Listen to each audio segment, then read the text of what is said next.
સુરતના મોટા વરાછા ખાતે દૂધ ડેરીના સંચાલકો દ્વારા યુદ્ધ વચ્ચે ગેસની અછતને લઈ ઓઇલનો ઉપયોગ કરી ભઠ્ઠી શરૂ કરી અનોખો પ્રયાસ હાથ ધરાયો છે। અમેરિકા, ઇઝરાયલ અને ઈરાનના યુદ્ધને લઈ ગેસની અછત ઊભી થઈ હોય ત્યારે દૂધ અને માવાના વિક્રેતાઓએ અનોખો પ્રયોગ કર્યો છે। એક તરફ યુદ્ધને લઈ કેટલાક કામદારો વતન જઈ રહ્યા છે ત્યારે સુરતના મોટા વરાછા ખાતે આવેલ એક ડેરીના માલિક દ્વારા ઓઇલનો ઉપયોગ કરીને ભઠ્ઠી શરૂ કરવામાં આવી છે।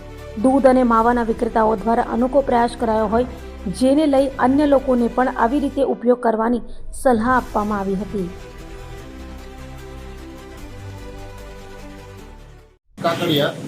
નોનીતભાઈ, કેવા પ્રકારની અસર જોવા મળી છે ને આજે તમે કેવો અદ્યતન ઉપયોગ કરી રહ્યા છો?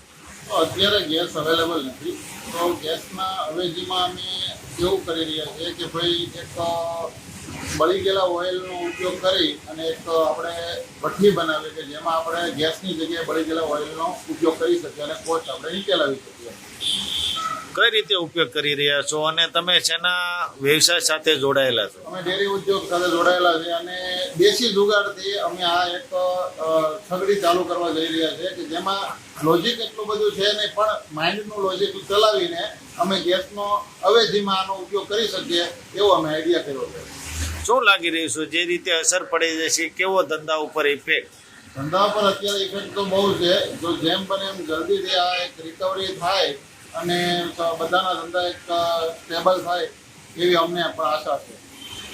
ચાલી રહ્યું ધંધામાં અત્યારે 25 થી 30% ગેસને કારણે ડાઉનફોલ છે, જેના અમે અવનવા પ્રયોગો કરી અને ઉકેલ લાવવાના પ્રયત્નો કરી રહ્યા છીએ।